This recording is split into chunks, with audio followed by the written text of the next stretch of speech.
This post is the first in a three-part series on reading scientific papers in astronomy.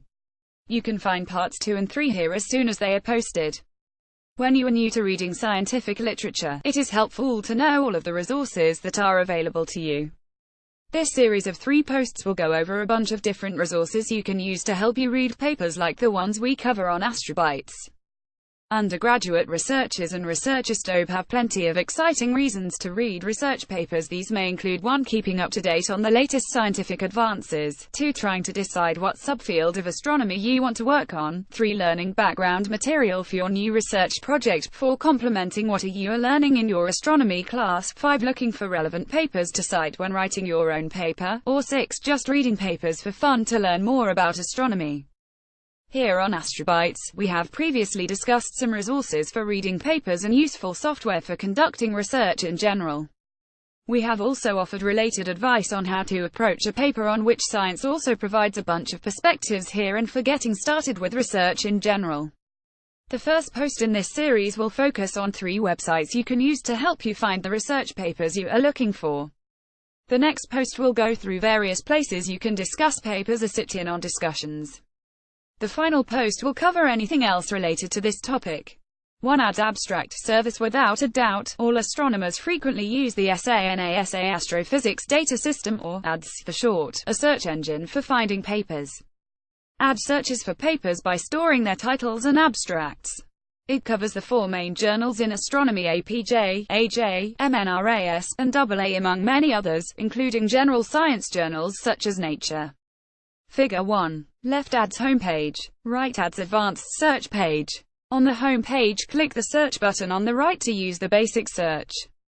Click the word search below the search bar and then astronomy and astrophysics search on the next page to get to the advanced search page shown in the right panel.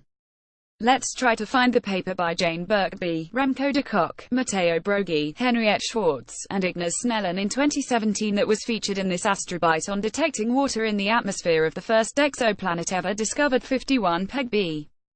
The front page search bar, see Figure 1a, lets you search by the authors' names and the year the paper was published as follows: Jane Birkby de Kock, Remco Broggi 2017. Be sure to separate multiple authors with a semicolon, not a comma. Notice that 1. You can mark the first author with a caret to limit search results to papers where the careted person is the first author. 2. You do not need to type in all of the authors, just 1 may suffice if they have a unique last name, and 3. You do not need to include first names.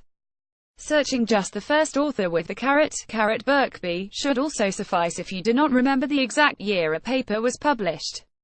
Sorting by date instead of citations may help in this case. If you conduct one of those searches, see Figure 2, you should be able to find the paper here, where you can read the abstract in plain text. On that page, the abstract page, there are also links to the published version options E and F, as well as the arXiv version option X, which you can always access even when you are off campus and too lazy to log on to a VPN. If you are interested in what the methods and results of the paper have been used for, click Citations to the article, option C. You can also take a look at the references in the article, option R, to explore the paper's background. Figure 2, search results for Birkby, sorted by date, where 2 is the example paper. Each of the different letter options on the right are explained in the text above. You can click either link circled in red to get to the abstract page, which also provides all of the letter options. Sorting options for the search results are on the top right. For this particular paper, clicking Sort by Citations for the references will lead you to the original paper by Michel Mayor and Didier Queloz on the exoplanet's discovery at 2, and the original theoretical paper by Doug Lin et al. on how this exoplanet may have ended up so close to its star at 6. You can then click on the references on those abstract pages to get an idea of what type of work was being done leading up to the discovery of the first exoplanet. ADS also offers an advanced search page that you can get to if you click Search below the search bar and not the button to the right, see Figure 1a, and then Astronomy and Astrophysics Search on the next page.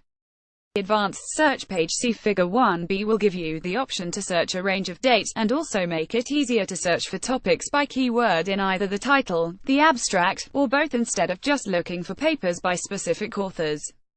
Another cool feature of ADS is that it can be used to keep track of papers for future reference. If you create an ads account, you can store papers in libraries. On each paper's abstract page, there is a button to add this article to private library. Once you click on that, you can add it to an existing library or create a new one. For example, you can have a library to compile a list of papers related to your current research project, and another on recent papers that you have read. You can also create a library for all of your own research papers, and put a link to it on your website, which can be useful if your last name is common and too difficult to search.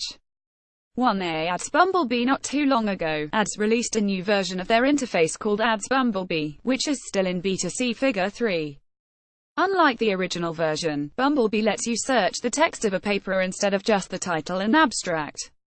This makes it much easier to conduct broader searches on topics in astronomy rather than just papers. There are also more options to help narrow these searches down. Here is a tutorial video showing how to use some of the new features with the Bumblebee interface. Figure 3. Bumblebee, the new ads interface. 2 Arxiv Astrobytes slogan. The Astroph Reader's Digest comes from the abbreviation for the astrophysics category on Arxiv Astrif.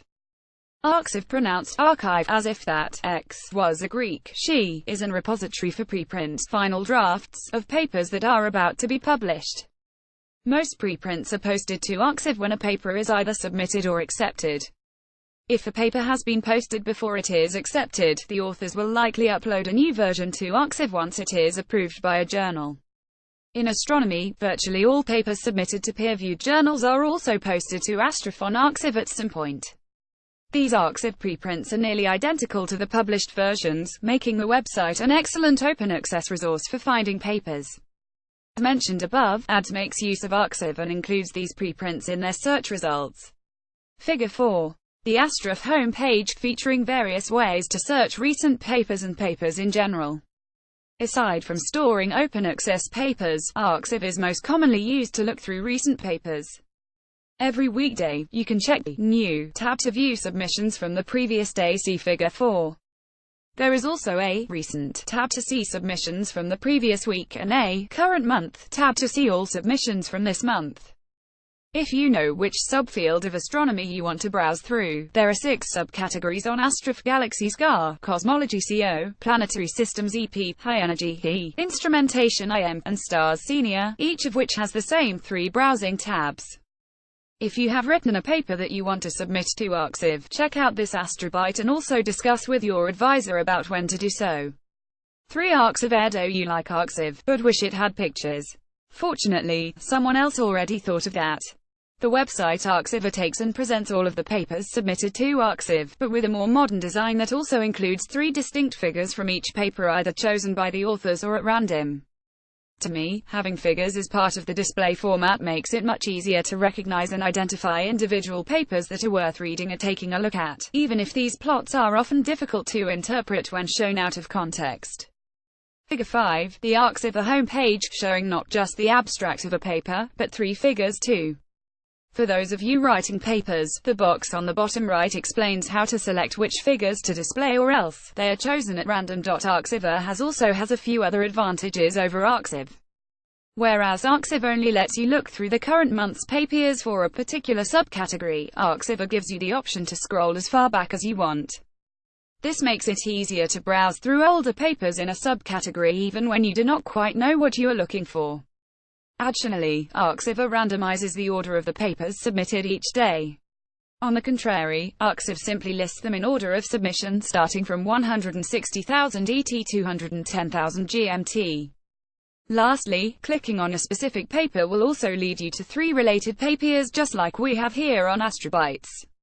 With these websites, looking for specific papers, conducting searches on papers in a given research topic, or just browsing through the most recent submitted papers should be a cinch. Stay tuned for the next post in the series on forums for discussing papers. Also, if you are interested in putting the process of navigating through papers into context, check out Emily's Astrobyte on visualizing all of the papers in astronomy.